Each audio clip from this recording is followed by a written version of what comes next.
김경수 전 지사가 재수감됐습니다. 뭐라고 창원 교도소에 수감되면서 이야기를 했을까요? 들어보시죠.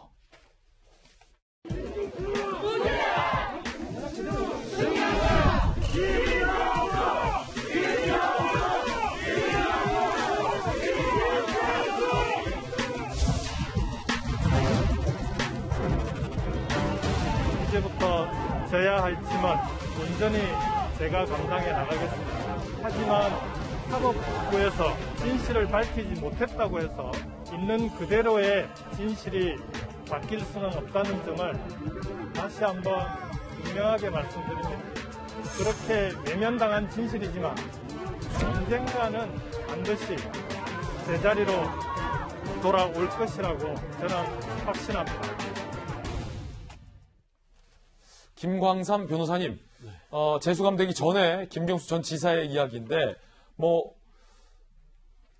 피의자는 언제든지 자기 방어와 변호를 할 수 있는 권리가 있으니까 그 차원에서 들으면 될 것 같은데, 다른 죄도 아니고 대법원에서 유죄로 판단한 그 혐의가 어떤 건지 우리 국민들이 잘 아시잖아요. 민심은 천심보다도 더 무겁다라고 했잖아요. 그 무거운 민심을 자기들 입맛대로 조작해왔다. 특히나 민주주의에 꽂힌 선거, 그것도 대통령 선거에서 그랬다는 게 대법원의 판결 아닙니까? 뭔가 김경수 전 지사의 방금 요 발언이 상당히 좀 씁쓸하다라는 지적도 많던데, 김광삼 변호사님 어떻게 들었어요? 근데 이제 정치인이 좀 특징이 있는 것 같아요. 범죄를 저지르고 나서 사실 1심, 2심, 3심까지 다 유죄를 받아도 정말 잘못했다, 국민 앞에. 정말 미안하다, 사과하고 진정성 있는 그런 정치인은 거의 보지 못한 것 같아요. 대법원 판결까지 났어도 다 나는 결백하다. 언젠가는 진실이 밝혀지겠어. 그런 얘기를 많이 해요. 그러면 사실 1심, 2심 사법부의 판단은 무엇이었는가? 그리고 왜 정치인들은 다 이렇게 되는가? 그건 제가 볼 때는 추후에 정치를 도모하기 위해서 만약 이걸 자체를 법원의 어떤 판결에 대해서 인정하게 되면 자신 이제 재결 기회가 없는 거예요. 그러면 향후의 미래의 어떤 정치적인 걸 다시 도모해보겠다는 그런 생각이 진실을 외면하는 것이 아닌가 싶어요. 근데 김경수 지사가 외면당한 진실이라는 얘기를 하더라고요. 근데 제가 볼 때는 진실이 외면당한 게 아니고 대법원의 판단이 외면을 당한 거거든요. 그래서 사실은 저도 굉장히 의아한 게 대법원 판단 나왔잖아요. 그러면 적어도 지금 댓글 조작과 관련해서 대법원 판결과 가장 직접적인 관계에 있는 것은 여권이고, 그다음에 대통령 아닙니까? 그럼 적어도 여권 내에서도 적어도 누구 하나는 사과를 해야 하는데 사과는 정치를 제가 보지 못했어요. 저는 개인적으로 볼 때 문재인 대통령도 본인이 전혀 개입을 안 했고, 사실은 그 당시는 무조건 대선에서는 이기는 대선, 압도적으로 이기는 대선이었다 할지라도 저는 사과를 해야 한다고 보거든요. 근데 대선 주자들, 여권 대선 주자도 마찬가지고, 여권에서 정치인도 마찬가지고, 청와대도 마찬가지고, 여기에 대해서 사과하는 사람이 없어요. 오히려 김경수 전 지사를 옹호하는 그러한 말을 많이 하고 있단 말이에요.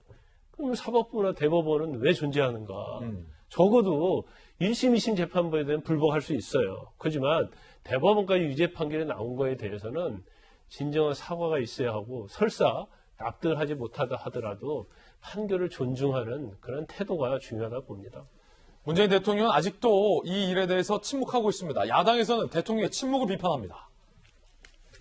김기현 원내대표 또 선택적 침묵을 한다. 원희룡 지사, 재수감은 끝이 아닌 시작. 문 대통령은 댓글 공동체에 대해 알고 있는 대로 국민 앞에 밝혀라.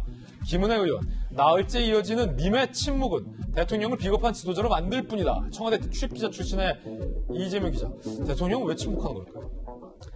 참 이걸 인정하기가 참 쉽지는 않죠. 왜냐하면 이것은 그야말로 선거의 정통성, 그러니까 선거의 정당인의 문제, 그리고 정권의 정통성과 직결되는 문제이기 때문에 그만큼 대통령이 직접 나서는 게 참 부담스러울 수 있는데, 저는 조금 전 김광삼 변호사님 의견에 굉장히 동조하면서, 그러니까 김경수 지사 자체는, 전 지사는 본인의 반론권 행사할 수 있습니다. 문제는 집권 여당의, 여권의 태도입니다. 그러니까 이것이 마치 지난번 한명숙 전 총리 사건에서 마찬가지로 역사와 양심의 법정에서 무죄로 가는 순간, 그렇게 되면 어떻게 되냐면 집권 여당은 더 이상 대한민국을 책임지는 주류 세력인 걸 포기하게 되는 겁니다. 왜냐하면 상권 분립은 그야말로 헌법 1조에 있는 대한민국은 민주공화국이다라는 선포의 핵심인 겁니다. 그런데 입법부가 또 행정부가 사법부를 무시하고 사법부의 판단을 존중하지 않는 순간 민주공화국은 깨져버리는 거죠. 그런 점에서 저는 사실 김경수 전 지사의 문제가 아니라 이것을 여권이 어떻게 인정하고 수용하고 김광석 변호사 얘기한 것처럼 최소한 어쨌든 유감의 표명을 해낼 수 있느냐. 그것이 바로 여권이 대한민국의 주류 세력으로서 책임을 지느냐 책임을 지지 않느냐의 문제이기 때문에 이 문제는 어떤 뭐 정권의 정통성을 지금 야권이 부인한다고 해서 뭐 달라지는 게 있지 않습니다. 그거 자체가 문제가 아니라 과연 그러면 앞으로 어떻게 대한민국의 선거를 더 공정하고 객관화시킬 수 있느냐의 문제이기 때문에 그런 점에 있어서는 집권 여당이 책임을 져야 한다 이런 생각이 듭니다. 이재명 기자의 견해 들어봤습니다.